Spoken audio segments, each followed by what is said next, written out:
hermanos, se cuenta de una familia de alcurnia, una familia adinerada que planeaba hacer una celebración al pequeño de la casa, al hijo más chiquito, y vivían, dice, en una mansión. Ellos hicieron una invitación a todos sus amigos y llegó el día festivo, llegó el día para la celebración del pequeño, y dice que iban llegando las distintas familias, los amigos, y eran recibidos en la puerta por el padre de familia.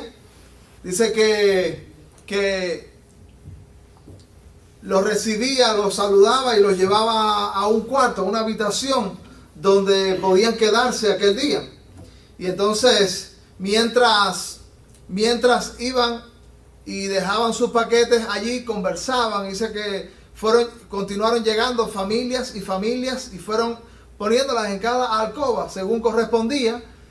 Dice que se hizo una gran algarabía en la casa.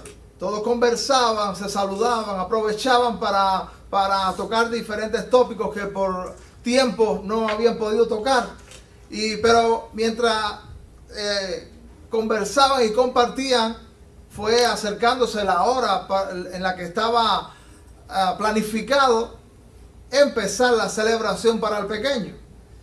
Y cuando llegó la hora, dice que dijeron: ¿dónde está el pequeño? Y algunos pensaron: bueno, lo habíamos puesto en tal lugar, pero allí no estaba.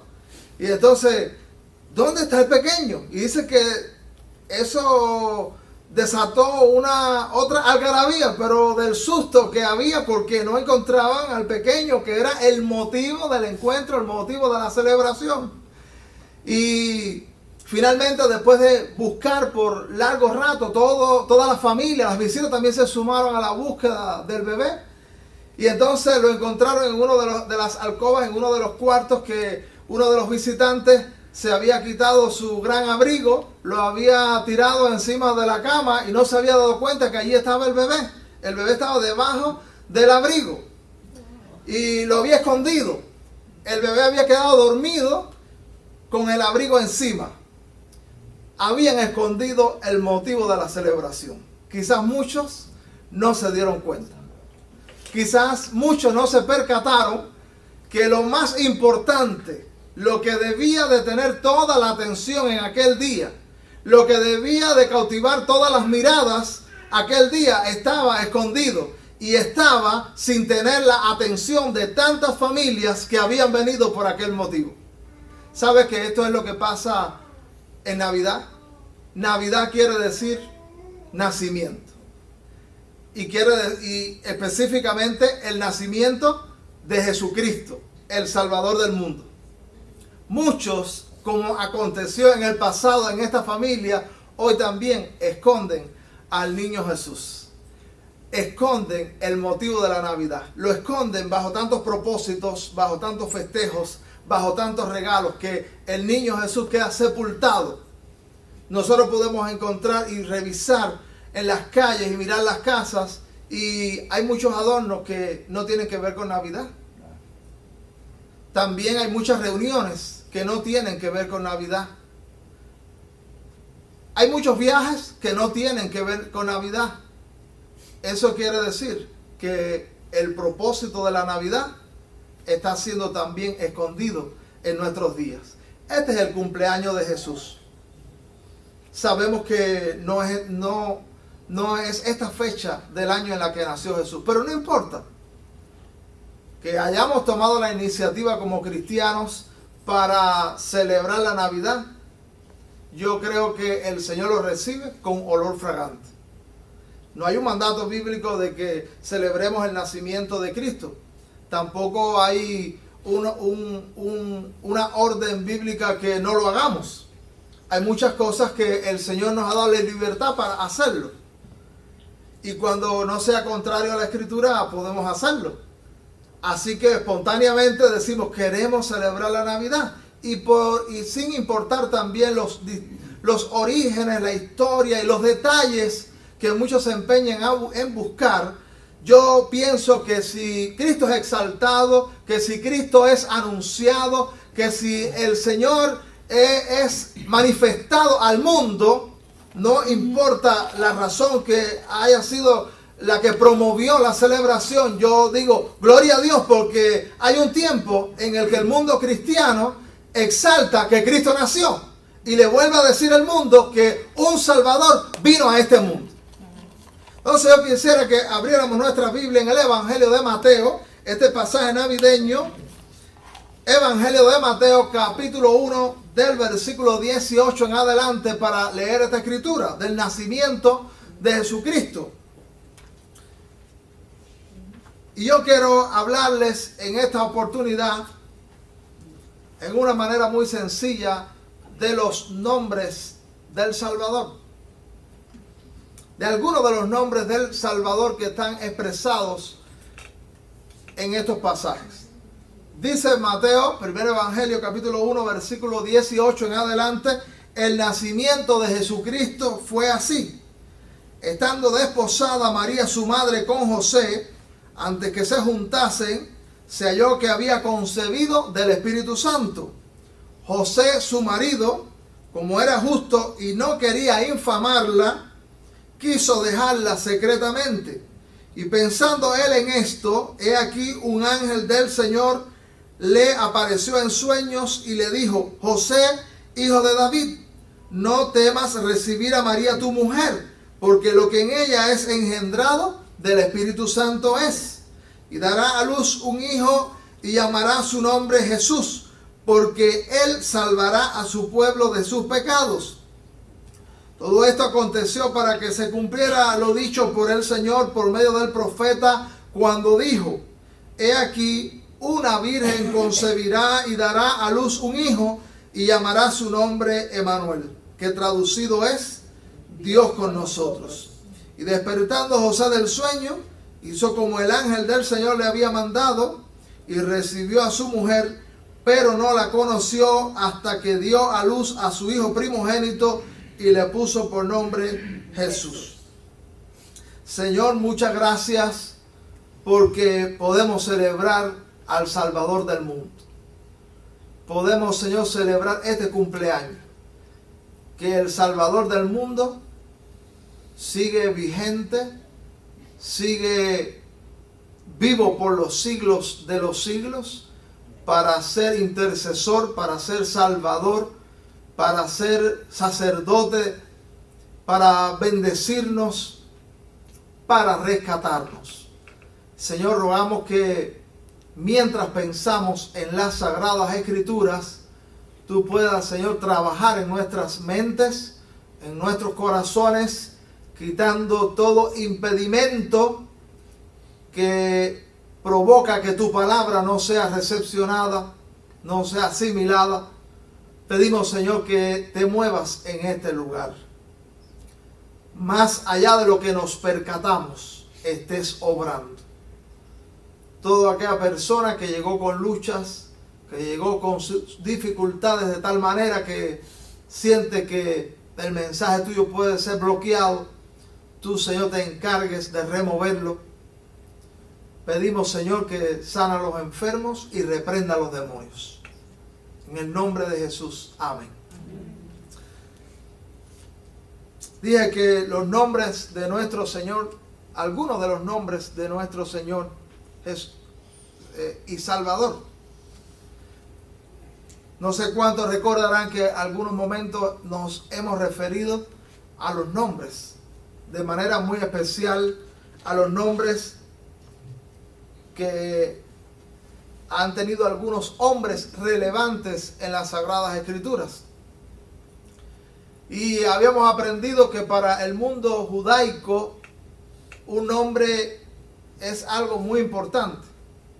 Que para el mundo judaico un nombre está lleno de significado. Y por tanto también para el cristianismo, para la enseñanza bíblica, los nombres tienen un valor especial. Nosotros podemos recorrer las Escrituras y vamos a ver que muchos patriarcas, profetas, sacerdotes, Dios le puso su nombre o a algunos le cambió el nombre. El nombre quizás para algunos de nosotros a veces está vaciado de significado. y solamente podemos usar el nombre porque nos gusta cómo suena. Es agradable al oído. Pero para el mundo judío, un nombre podía estar relacionado con la historia de la familia o de la persona. Un nombre también podía decir algo proféticamente del futuro de la persona. El nombre tenía un valor especial. El nombre podía estar relacionado también con la naturaleza, con los atributos de la persona. Y tal es así que en una ocasión se le cambió el nombre a Pedro. Ya no se dirá más su nombre Cefas, sino Pedro, piedra. Aquel hombre quizás endeble, cambiante, fluctuante, ahora iba a ser un hombre fuerte en Dios, por lo que el Señor iba a hacer. También a Jacob se le cambió el nombre y se le llamó Israel. Y así podemos encontrar muchos hombres a los que se les ha cambiado el nombre, porque ese nombre tenía que ver con atributos. También en la Biblia Dios tiene muchísimos nombres. A veces se le llamó a Dios de acuerdo al momento que se vivía o al milagro que Dios estaba haciendo. Y se llamaba Jehová y se le ponía, se le añadía algo, Jehová Nisi, Jehová Rafa, porque tenía que ver con algo que el Señor estaba haciendo y quería que eso quedara en la mente del pueblo, que Dios era proveedor, que Dios hacía milagros, era poderoso o lo que fuera. También, como fue en el Antiguo Testamento, así encontramos también en el Nuevo Testamento, ahora referido al Señor Jesucristo. El Jehová del Antiguo Testamento es el Señor Jesucristo, es el del Nuevo Testamento. Y aquí mismo en el libro de Mateo, en estos pasajes navideños, se habla de nombres que se atribuyen a él por alguna razón. Lo primero que nosotros encontramos en este versículo 18 es aquel nombre compuesto, Jesucristo. También en las epístolas, en otros lugares se le dice Cristo Jesús. Y entonces dice la Biblia, empezando por Cristo. ¿Qué quiere decir Cristo? ¿Y qué el Señor puede comunicarnos a través de esto? La misma palabra casi en griego, la pronunciación viene siendo lo mismo, que es el idioma en el que se escribió el Nuevo Testamento, Cristo, que quiere decir Mesías o ungido. Especialmente significa ungido, pero ¿qué cosa es un ungido? Un ungido tenía que ver en el Antiguo Testamento con aquella ceremonia en la que se vertía aceite sobre la cabeza de un individuo con objetivos específicos. El ungimiento era que Dios estaba seleccionando, estaba nombrando a quienes se nombraba o seleccionaba de una manera especial en el Antiguo Testamento. Tenemos los tres oficios antiguos testamentarios: reyes, sacerdotes y profetas. Había un momento donde se hacía una celebración y se nombraba. Y venían personas autorizadas por Dios y vertían aquel aceite sobre la cabeza del individuo diciendo: estamos nombrándote para este oficio. Y eso también quería decir, esa ceremonia, que estaban equipados para una relación especial con Dios. También hablaba de la comunicación con el Espíritu Santo, que estas personas iban a tener el favor del Espíritu Santo de una manera especial en el Antiguo Testamento. Entonces, el Señor Jesús, bueno, y tal es así que ahora el aceite en el Nuevo Testamento, en muchas ocasiones podemos ver, bueno, y también en el Antiguo, que era un símbolo del Espíritu Santo, de la obra del Espíritu Santo. Entonces, Jesús es el nombrado por Dios. Jesús es alguien que desarrolla una relación especial con Dios y que tiene un favor celestial especial. El Cristo, el ungido por Dios para funciones especiales.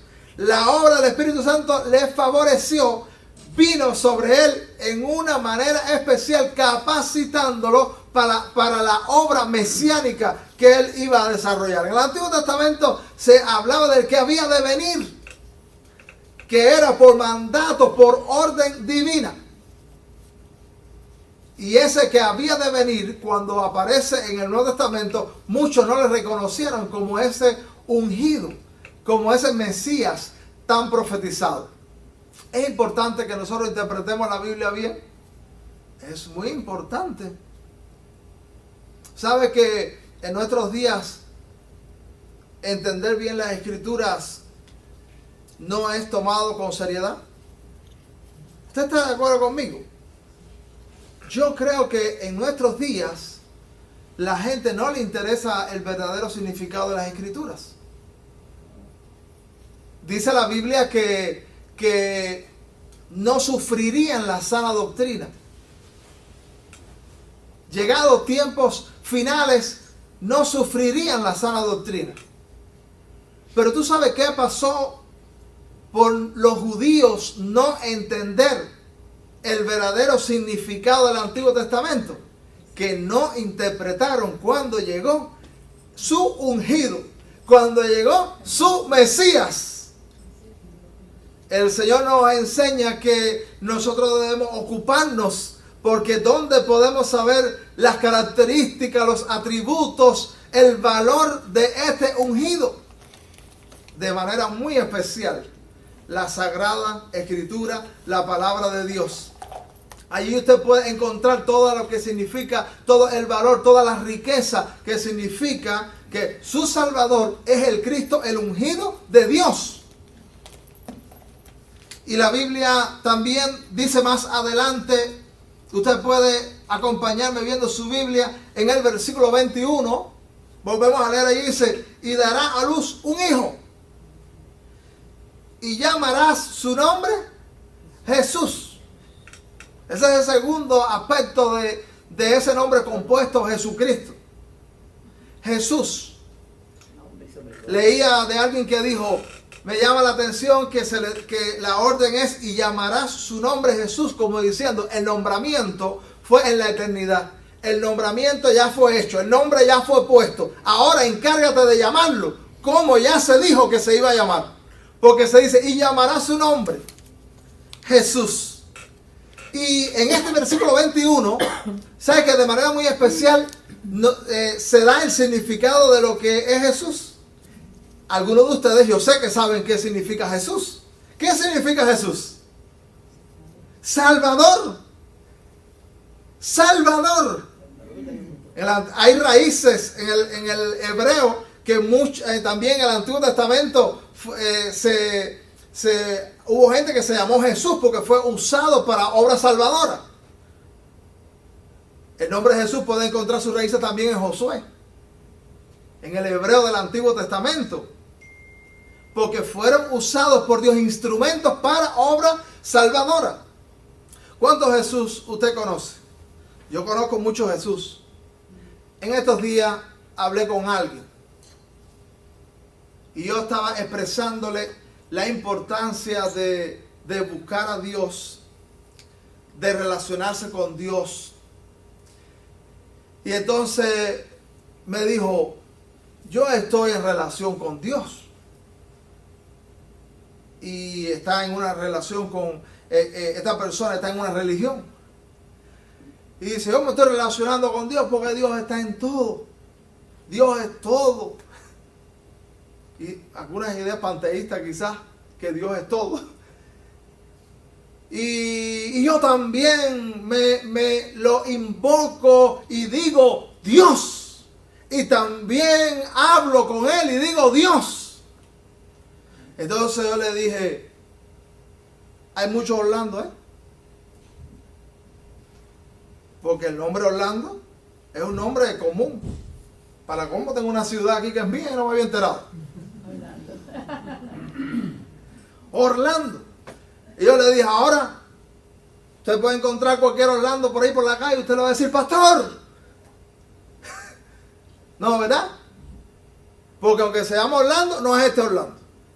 Porque este Orlando tiene un oficio.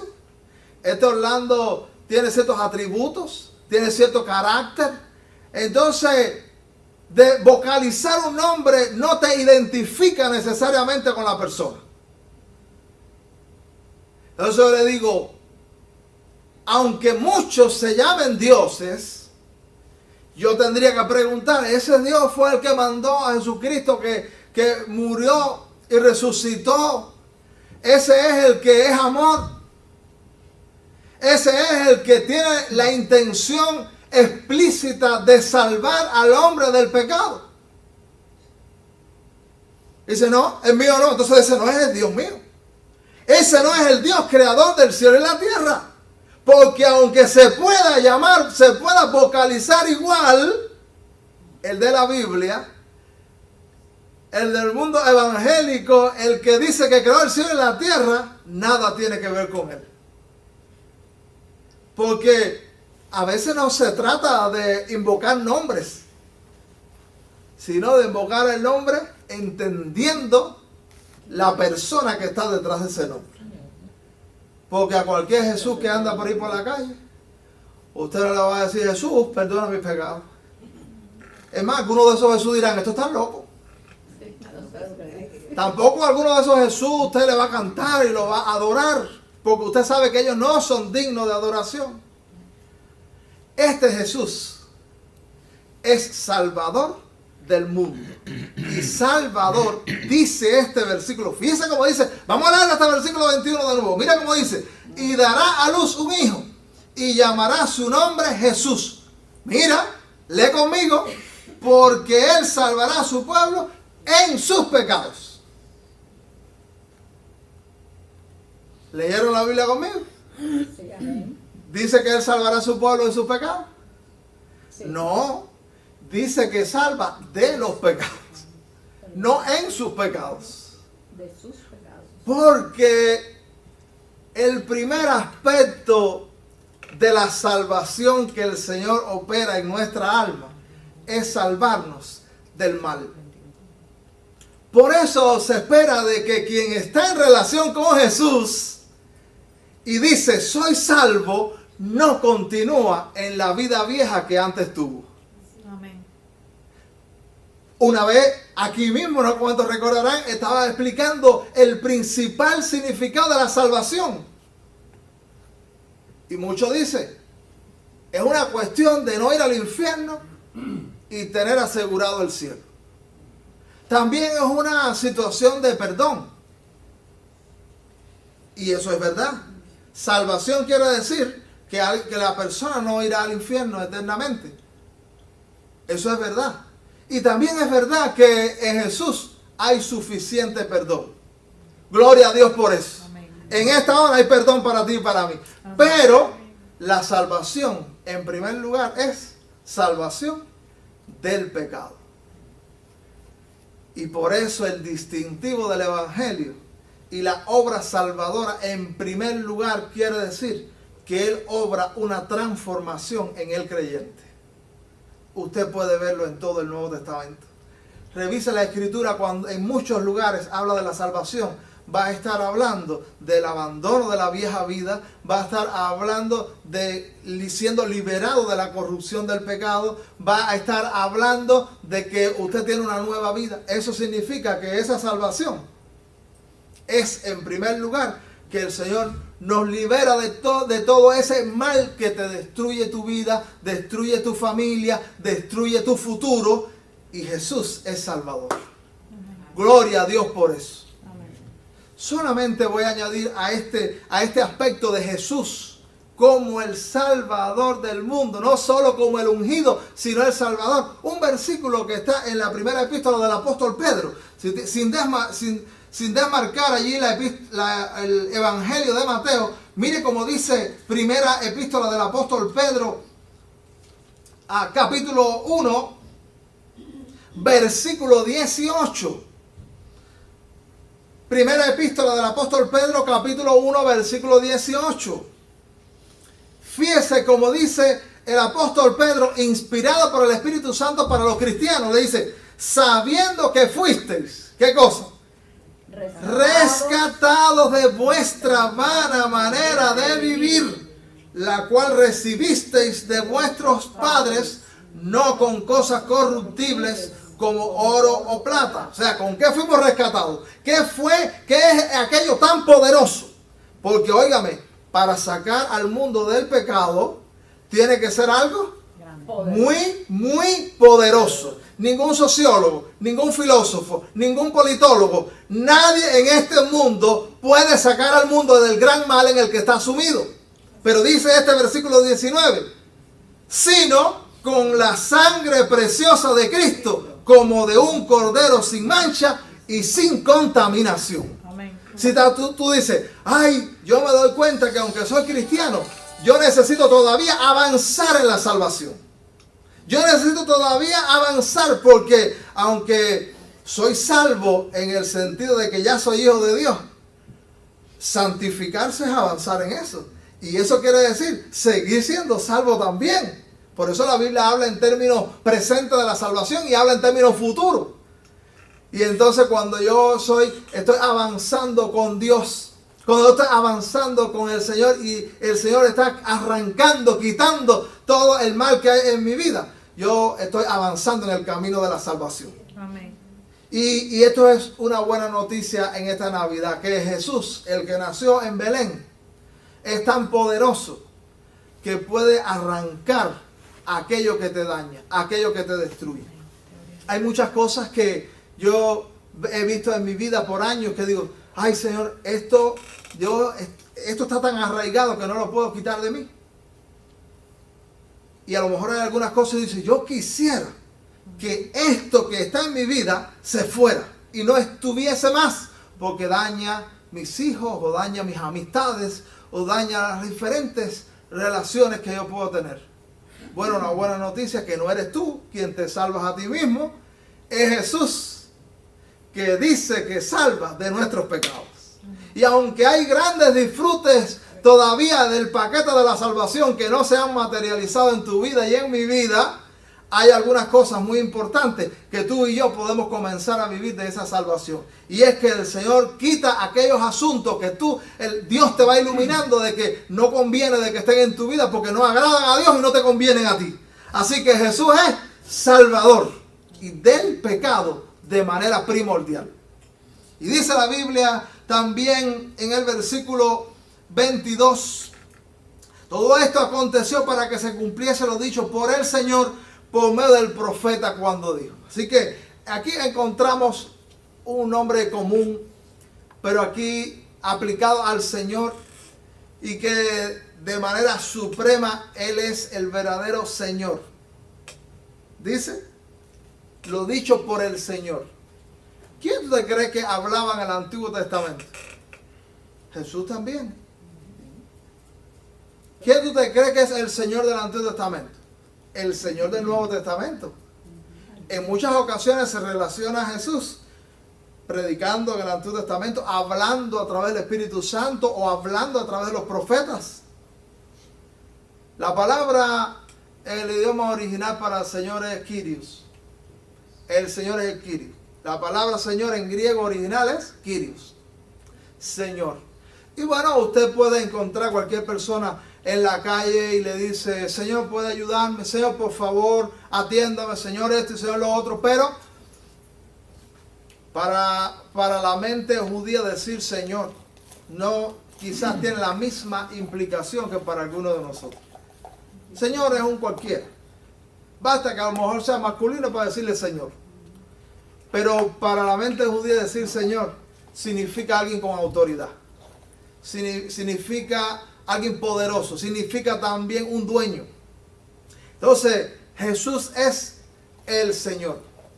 Y Él es el verdadero Señor del universo.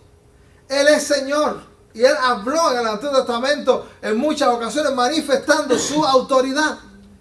Usted sabe que para ser cristiano hay que tener a este Salvador como Señor. ¿Y qué quiero decir con eso? Repito, como dueño, como la autoridad, que era lo que significaba en aquel momento. Porque mucha gente se acerca al Evangelio con muchos intereses. Algunos de nosotros incluso nos acercamos al Evangelio con intereses. Yo me acerqué pensando a algunas cosas que yo tenía en mi mente. Y yo decía, yo quiero que ese Dios que están hablando, que es tan grande, que es tan poderoso, me ayude a mí. Después entendí que para yo ser su hijo, Él tiene que ser el Señor. Y entonces, si Él es el Señor, quiere decir el dueño, la autoridad, el que manda. Entonces lo que tú tienes no es tuyo, es de Dios. Amén. Entonces ser cristiano significa ponerse bajo el señorío de Jesucristo, bajo el señorío del verdadero Señor de la historia. Hay tantas cosas sin darnos cuenta que quizás las hemos hecho Señor de nuestra vida. Yo creo que a todos nos ha pasado que hemos encumbrado cosas, hemos encumbrado gente y hemos dicho, este es el Señor, esta es la autoridad sobre mi vida. Ser cristiano significa que el Señor Todopoderoso sea nuestro Señor. Y algunas cosas que nosotros podemos decir en esta tarde, yo me doy cuenta que hay asuntos que yo quiero mantenerlo bajo mi autoridad, o bajo la autoridad de otra persona, o bajo la autoridad de otro asunto. Nosotros digamos, Señor, yo quiero traer este asunto bajo tu señorío, bajo tu señorío. Yo quiero que tú seas el Señor de mi vida. Ese es otro de los nombres especiales de nuestro Dios. Él es ungido, Él es Salvador y Él es dueño, el Kyrios. Y debe ser el dueño de todo asunto en nuestra vida. Aunque mira, hay gente que no reconozcan como el dueño. Todo lo que el Señor le ha dado a la gente en este mundo son préstamos. Y si no lo sueltan voluntariamente, lo van a soltar igual. Porque un día va a partir de este mundo y no se va a poder llevar aquello. Entonces mejor es ir soltándolo voluntariamente y diciendo, Señor, yo quiero que tú seas el Señor, para que Él lo gobierne, porque en las manos de este Señor están mejor que en la de cualquier otro Señor. Porque ese es otro temor que podemos tener, que decimos, ay, yo tengo miedo poner ese asunto en las manos del Señor de la Biblia. Porque yo digo, ay, imagínense usted si yo pongo eso en las manos, eso se va a ir, se va a echar a perder. Eso se me va a ir de las manos y como decía, que se va a molinar. Pero en las manos del Señor está mejor que en las tuyas. Lo que tú tienes miedo, dárselo a otra persona o soltar, dáselo al Señor, que en sus manos está muy seguro. Y dice la Biblia, encontramos también en este pasaje de la Biblia, en el versículo 23, otro de los nombres del Señor. Mira cómo dice la Biblia. ¿Está ahí conmigo? Amén. No cierra la Biblia. He aquí, una virgen concebirá y dará a luz un hijo, y llamará su nombre Emmanuel. Emmanuel. Emmanuel. El Salvador es el Emmanuel. ¿Y qué quiere decir que Él es el Emmanuel? Dios con nosotros. Allí dice que Emmanuel quiere decir Dios con nosotros. Bueno, hay gente que dice que Jesús no es Dios. Hay gente que dice que Jesús fue un humanista, una gente positiva, fue un escogido de Dios. Pero cuando Jesús aparece milagrosamente a través de María, que esa fue una sierva de Dios, un instrumento poderoso de Dios, que el Señor tomó en sus manos e hizo el milagro de encarnarse y aparecer en este mundo. Cuando Él pisó la tierra, dice, Dios está ahora en este mundo. El Señor se ha hecho cercano de tal manera que ahora comparte la misma naturaleza humana.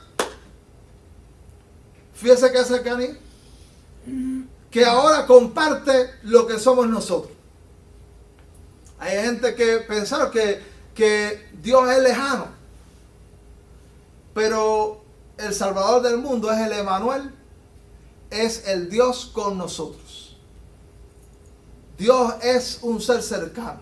Dios se ha hecho cercano. Dios se hizo cercano de una manera muy especial cuando se encarnó, porque no hablamos solamente de cercanía, aunque literalmente Él era cercano a los hombres y caminó con ellos y comió con ellos y durmió con ellos. También hay otro tipo de cercanía que Él es compartir la misma naturaleza humana. Eso también es cercanía. Porque a veces yo me siento cercano a gente que pasa lo que yo paso, aunque está en otro lugar. Pero yo digo, está cercano en el sentido de que puede captar mejor mi situación, puede entender mejor mi situación. Y tú sabes que Emmanuel puede entender tu situación y mi situación, porque no solo se hizo cercano geográficamente, sino también en la naturaleza. Al compartir lo que somos, Él se ha hecho cercano. Gloria a Dios por eso. Gloria a Dios. A mí me encanta un pasaje en la epístola a los Hebreos capítulo 4. Lo quiero leer, el que quiera me puede acompañar, pero mire cómo dice en Hebreos capítulo 4, versículo 15 y 16. Dice, porque no tenemos un sumo sacerdote que no pueda compadecerse de nuestras debilidades, sino uno que fue tentado en todo según nuestra semejanza, pero sin pecado. Acerquémonos pues confiadamente al trono de la gracia para alcanzar misericordia y dar gracias para el oportuno socorro. Dice allí que este Salvador no es alguien que no puede compadecerse de nosotros. Hay veces que nosotros estamos contándole un problema a alguien, pero esa persona ni en sueño ha atravesado lo que nosotros atravesamos. Y entonces cuando esa persona se acerca, quizá con buenas intenciones, positivamente, a darse un consejo, a identificarse con usted, algunas veces usted puede decir, pero usted no tiene ni idea de lo que yo estoy viviendo. Usted no tiene ni idea de lo que significa mi situación. Usted no está apto, usted no está capacitado para aconsejarme, para darme una palabra, para meterse en esta situación conmigo. ¿No es verdad? ¿No me ha pasado que usted siente que hay alguien que no puede entender cuál es su situación? Bueno, ese no es Jesús. Porque Él es tan Emmanuel, tan cercano a nosotros, que dice la epístola de los Hebreos que es alguien que puede compadecerse porque lo vivió. Porque se metió en un cuerpo humano y vivió lo que vivimos los seres humanos. Qué maravilla un Salvador que está cercano en muchos sentidos. Quizás usted piensa, ay, Dios está tan lejos, pero en esta hora puede saber que Él es Emmanuel, que Él es cercano para ti y es cercano para mí. Y que cuando Él dice algo, Él lo dice sabiendo bien en qué consiste. Cuando Él da una orientación, esa orientación quiere decir que usted sí la puede cumplir, obedecer, porque Él le ha capacitado y porque Él triunfó y Él ahora nos da triunfos, habiendo Él vivido la situación. Qué maravilla un Dios cercano. Había unos antiguos herejes que ellos enseñaron que un hereje es alguien que se ha desviado de la verdad, alguien que no enseña las doctrinas cristianas. Y entonces ellos enseñaron que Dios creó el mundo y como si fuera un reloj de cuerda, le dio cuerda, lo puso a funcionar y se fue y se aisló. Eso no es lo que nos dice la Biblia. Dios hizo el mundo y lo sustenta y lo cuida. Dios está en medio de este mundo. Y ahora está para acompañarnos. Por eso Jesús dijo, yo voy a estar con vosotros todos los días hasta el fin del mundo. Hay un pasaje que a mí me encanta que dice, si a Cristo conocimos según la carne, ya no lo conocemos así. Porque ahora Cristo está, dice la Biblia, en el cielo, a la diestra de Dios el Padre. Pero Jesús se hace presente en cada reunión de los creyentes espiritualmente. Amén. Por eso dice la Biblia, donde hay 2 o 3 congregados en su nombre, allí estoy yo. Y Él está allí, habiendo desarrollado una historia humana y habiendo resucitado y vencido las fuerzas del mal. Mire eso cuando usted, qué maravilla saber que en medio de la congregación cristiana está la presencia de Jesús. Quizá a veces muchas de las experiencias que nosotros podemos tener con Dios no son sensoriales. Tú no sientes, tú no ves, pero algo que debe saber el cristiano es que Dios está con su pueblo. Y cuando usted entra a reunirse con otros creyentes y usted entra a adorar a Dios pensando en el culto cristiano, y usted pretende escuchar la palabra de Dios, entre con expectativa, entre también con respeto, entre pensando, Dios está aquí, Él lo prometió y este Dios es un Dios cercano. ¡Qué maravilla! Gloria a Dios. Él es un Dios cercano. Entonces, amado hermano, nosotros pudiéramos encontrar en el Nuevo Testamento otros nombres. Juan el Bautista le dijo, aquí el Cordero de Dios que quita el pecado del mundo, ¿de acuerdo? Él es abogado, Él es luz. Podemos encontrar nombres. Hay un pasaje, usted sabe que hay mucha gente que se ha empeñado en decir que Dios tiene un nombre, es necesario llamarlo por ese nombre, vocalizar ese nombre. Y algunos han dicho, es Jehová, ¿usted sabe, no? Y otros que no es Jehová. Jehová. Y bueno, y cualquiera que sea la vocalización que le ha dicho, usted sabe que a mí me llama la atención el Evangelio de Juan, hay un pasaje donde Jesús orando dice, les he dado a conocer tu nombre. Y yo digo, ¿cuál? Les he dado a conocer tu nombre. Dice Jesús a los discípulos. ¿Tú sabes qué significa eso? Significa, porque acuérdate de lo que comencé diciendo en esta mañana, que para un judío el nombre no significa simplemente una vocalización. Significa un carácter, significa unos atributos. Cuando Jesús dice, les he dado a conocer tu nombre, lo que en realidad Jesús está diciendo, les he dado a conocer tu persona. Les he dado a conocer tus atributos. Les he dado a conocer quién tú eres como persona. Porque usted no me conoce a mí cuando conoce mi nombre. Yo no lo conozco a usted cuando conozco su nombre. Entonces, Jesús se dirigió también, Padre, en las oraciones, lo que dice, no se puede orar si no hay, para colmo, tú sabes cuál, ese nombre donde se saca el nombre de Jehová, se le ha llamado el nombre inefable, porque eran 4 consonantes hebreas. ¿Usted puede pronunciar algo con consonantes? Esas 4 consonantes hebreas se le conoció como el tetragramato. Y los judíos dicen, como no hay cómo pronunciarlo, este es el innombrable. Él es el innombrable. Y mire, amado, no hay ningún nombre, teniendo en cuenta que los nombres son el carácter y la persona, no hay ningún nombre que pueda agotar el carácter y la persona divina.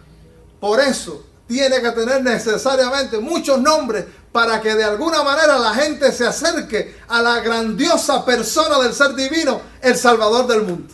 Gloria a Dios por eso. Entonces, amados, hay nombres para cada situación. Eso quiere decir, hay un actuar divino para cada situación que nosotros tengamos. En esta Navidad, el Salvador del mundo tiene tantas aristas en su persona, tiene tantos atributos en su persona, tiene tanto poder en su persona, que Él pueda actuar en cualquiera que sea nuestra situación. Vamos a inclinar nuestro rostro y vamos a hacer una oración. Señor, gracias por tus nombres. Gracias, Señor, por la grandeza que tienes, de tal manera, Señor, que no hay un nombre que pueda describir, que pueda agotar, que pueda exprimir todo lo que tú eres y manifestárnoslos en un nombre. Y por eso, Señor, tu palabra se ha encargado de presentarnos en nombre los diferentes aspectos de tu maravillosa persona, de tu grandiosa persona. Señor, en esta Navidad queremos que tú nos ayudes a que a través de estos nombres, a través de algunos de estos nombres, nosotros podamos interpretar un poquito más de la persona de Jesús, el Salvador. Señor, concede que tú te puedas revelar más y más a nosotros cuando pensamos en estos nombres maravillosos. Y que quizás, Señor, alguno va a tener más relevancia en nuestra vida personal, porque algunos tendrán que ver con nuestras vivencias, con nuestras luchas, con nuestras dificultades, con nuestra historia o con nuestro futuro. Señor, pedimos que en esta iglesia podamos conocer mucho al Salvador, pensando en cada uno de sus nombres. Gracias por los nombres que nos has dado en estos pasajes navideños. Y gracias por lo que nos enseñas a través de ellos. En el nombre del Señor Jesús oramos. Amén. Amén.